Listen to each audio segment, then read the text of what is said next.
So this week on my e-bike could definitely do with a clean. We're going to talk about lots of different stuff.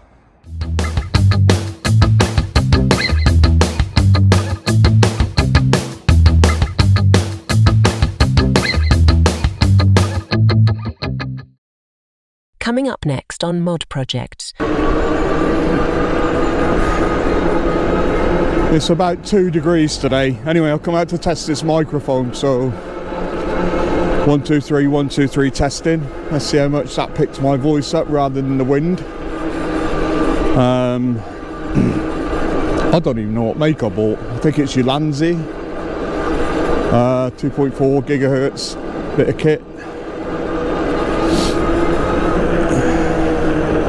Because even I'm getting sick of hearing wind noise in my videos. So let's see what this does.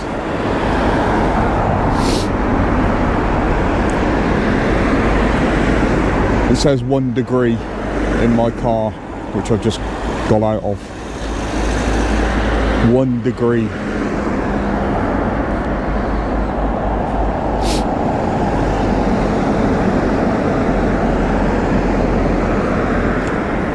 Let's go for it.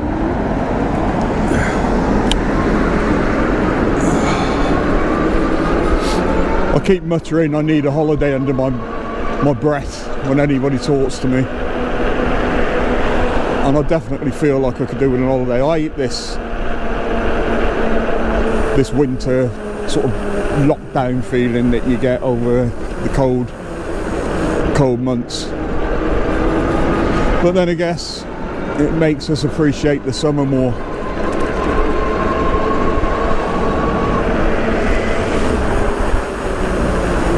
So I'm out on the Ovia today, which I was going to go out on yesterday, but the bike decided to break on me, and it turned out to be the phase wire had broke.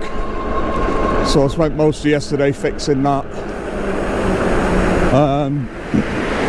As you probably already know, that if you buy a Chinese e-bike, they won't let you transfer the warranty. Cyrusher, Engway, Ado, Fido, Fido, whatever they're called. If you sell your e-bike, it no longer has warranty cover for you if you're the new owner, unless you do a deal with whoever you bought it off, which, as soon as the guy lives 100 odd miles away, it's a bit difficult. So within that, you've got to ask yourself the question, why don't they let you transfer? Why isn't the warranty on the bike and it's on the person instead? It's a bit of a silly thing, really, but I don't know, if you have one that's naff out the box and it breaks and you sell it because you no longer want the bike because you've gone off the old idea because it's just been a shit experience, and then you sell it to somebody who fixes it, they're stuck with having to fix it time and time again with absolutely no warranty. I mean, Cyrusher apparently have 2 years warranty with theirs if you buy from them, which begs the question, why don't they give the 2 years warranty with the bike and not, it's with the person. It's very odd. And it would definitely put me off buying another e-bike from that company. If I bought a used one, if I liked the bike, would I buy another one from them? And it's just like, definitely puts the used market into a bit of a shitbox, really, because it devalues bikes, as you all probably realised. I've had problems selling my bikes, and they're massively devalued when they were sold. I mean, I didn't, because the bikes were free, I didn't really lose a lot of money on them, but this then brings me to modding. Do you mod your bike? And it's something that e-bike manufacturers really don't want you doing. Especially Engway, they don't want you modding your bikes. I pointed this out before. which is pretty annoying.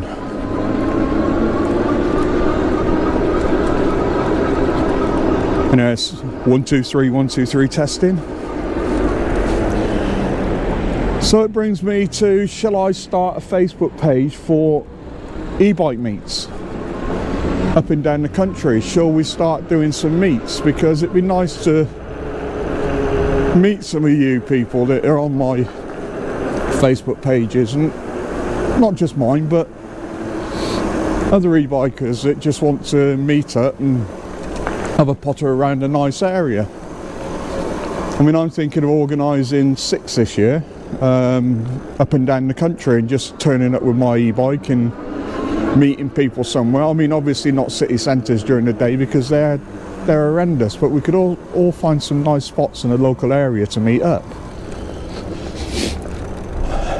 I just think it's a good idea. I mean, it's great riding around on your own, but wouldn't it be better if you could ride around with a group of people, like-minded people, that wouldn't mind doing this? It's a great way to spend your day.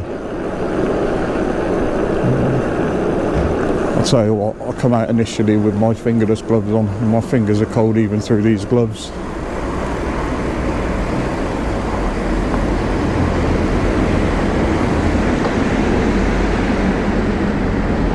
Historic Wakefield.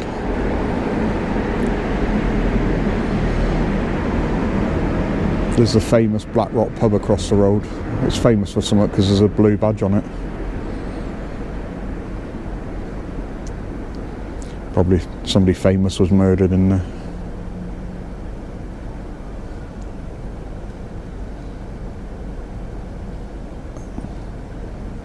So yeah, what does everybody think about meeting up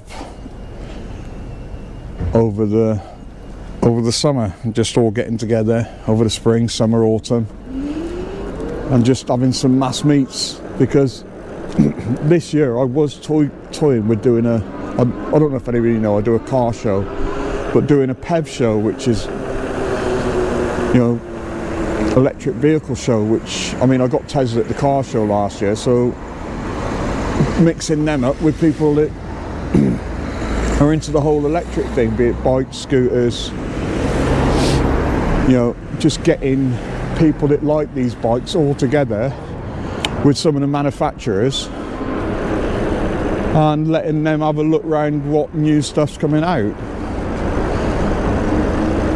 I initially tried this with Cyrusher, but I was talking to their CEO, and I ended up having to go through so much bullshit with one of their media consultants. I say that with brackets, who's absolutely clueless, and they're trying to get into the UK market, but I think they're missing out a few things about how we do things in the West. So, you know, it'd be interesting to even invite Engway and see what they've got sort of in mind for the future for the UK market, because they're one of the few companies that sell in the UK. The other thing we've got to face up to this year is, our e-bike law is going to change this year, and I don't think they are. I think it's going to stay the usual thing that we've got at the moment. Yeah, go on, pull out on me, you fucking retard. Taxi drivers.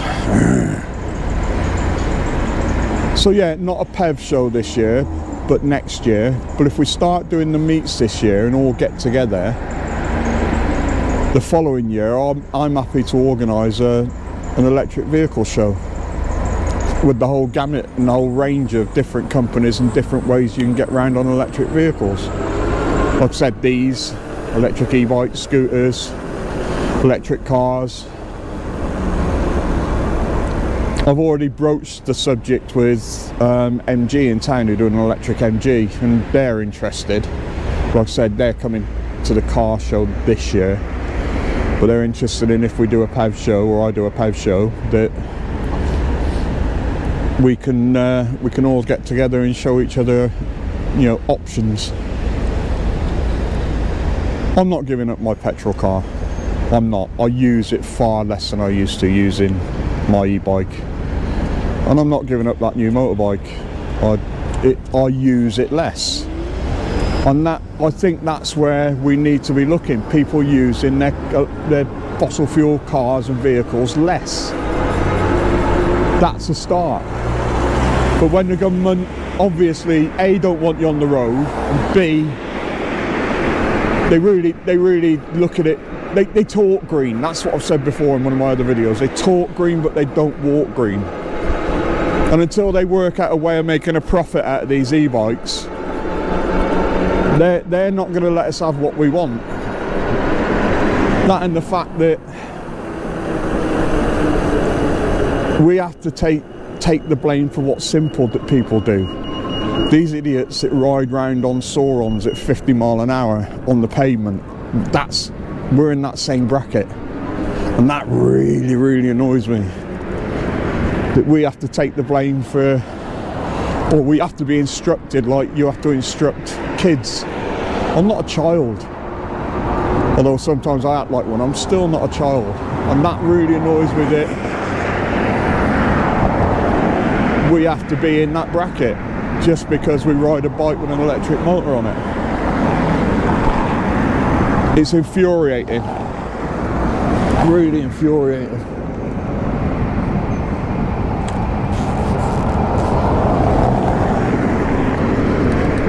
Did I mention I need an holiday?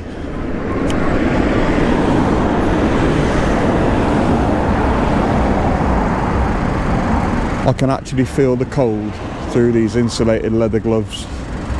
It's that cold today.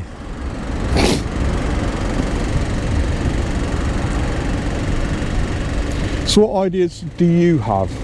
Where shall we go next?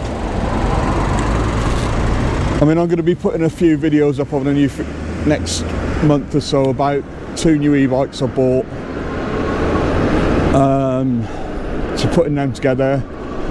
I'm definitely going to do a video of how to remove your rear wheel and change the tyre, because people are just scared of doing it. One of the big problems with these e-bikes is people just don't want to change their learning curve to something new, and the only way you enjoy these more is if you know how to fix them out of the box, and they're not complicated. E-bikes are a push bike with a motor, a controller, a battery and a few peripherals, but that's it, nothing complicated. But everybody looks and go, oh, it's not running right, what do I do? Well, the first thing you all could do is go out and buy a multimeter.